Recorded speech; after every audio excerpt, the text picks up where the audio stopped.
ব্যক্তি ছিল। সম্মানিত মুহতারাম হাজিরিন, তো ওই আমির সাহেব বলছেন আমার জীবনের মোড় এইরকম ভাবে ফিরেছে। একদিন আমি আমার 4 চাকা করে ড্রাইভার সাহেব আছে বাড়ি থেকে বার হয়েছি, আমি আমার অফিসে যাওয়ার উদ্দেশ্যে। বাড়ি থেকে অর্ধেকটা রাস্তা আসার পরে হঠাৎ গাড়ি বন্ধ হয়ে যায়। ড্রাইভার সাহেব গাড়ি থেকে নামে, চেক করার পরে কোন রকমের সমস্যা পাই নাই। আর এদিকে আমার অফিসের টাইম হয়ে যাচ্ছিল। আমি তখন বললাম, ড্রাইভার কোন রাস্তা আছে কিনা? ড্রাইভার বলল, না স্যার আমি কোন রাস্তা পাচ্ছি না, গাড়ি তো সবকিছু ঠিক আছে কিন্তু স্টার্ট নিচ্ছে না। তখন ওই প্রফেসর বলল, ঠিক আছে তুমি গাড়িটা ঠিক করে নিয়ে আসো, অফিসের সময় হয়ে যাচ্ছে। সুতরাং আমি কোন একটা রিকশাওয়ালাকে ডেকে আমি অফিসে চলে যাই। সম্মানিত মুহতারাম হাজিরিন, ওই জিম্মেদার যে নিজের জীবন পরিবর্তন হওয়ার ঘটনা বলছিল, সেই জিম্মাদার বলছেন আমি হাতছানি দিয়ে একজন রিকশাওয়ালাকে ডাকি। রিকশাওয়ালা আমার কাছে আসে, আর রিকশাওয়ালা আসার পরে আমি জিজ্ঞাসা করি, অমুক জায়গায় আমি অফিসে যাব, কত টাকা লাগবে? যে রিকশা চালক ছিলেন সে বলল, সাহেব আপনার ইচ্ছা, আপনি যত টাকা দেবেন।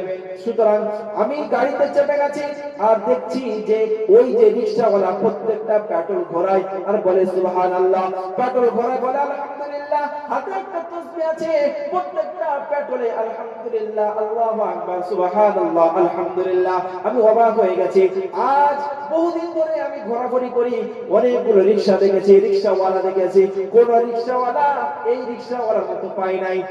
সুতরাং সে সবাইকে বিরক্ত না করে যখন অফিসের সামনে রিকশা চালক তাকে নিচে নামিয়ে দিয়েছে, ওই ধনাঢ্য ব্যক্তি প্রফেসর সে বলছে, অন্যান্য দিন আমি বাম হাতে টাকা দিয়ে চলে যেতাম, আজ আমি ডান হাতে টাকাটা দিয়ে ওই ব্যক্তিকে জিজ্ঞাসা করছি, কি নাম তোমার বাবু?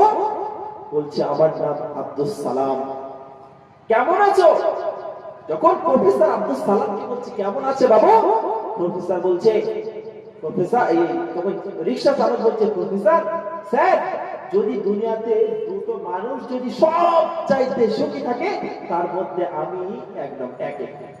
বলে তুমি সুখী আছো, তা তুমি রিকশা চালাচ্ছ কেন? আমি স্যার যিনি প্রফেসরদের বিষয়ে ভাবছি, যদি কোনো মানুষ সুখী হতে চায়, সুখী হতে হলে তার থাকবে বিল্ডিং বাড়াখানা, তার থাকবে গাড়ি বাড়ি, আর একটা রিকশা চালক সে বলছে দুনিয়ার এক নম্বর সুখী আমি আছি। জিজ্ঞাসা করলো, কি ব্যাপার, তুমি কেমন সুখী আছো, একটু বিস্তারিত বলো। তখন রিকশা চালক বলছেন, আমি স্যার যদি আপনার সময় থাকে তাহলে আমি সকাল থেকে বলি আমি কেমন খুশি আছি।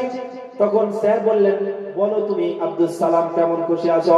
তখন আব্দুস সালাম তার সকাল থেকে বাড়ি থেকে বার হওয়াটা ওই প্রফেসরকে শোনাচ্ছে। স্যার আমি যখন বাড়ি থেকে বার হই, আমার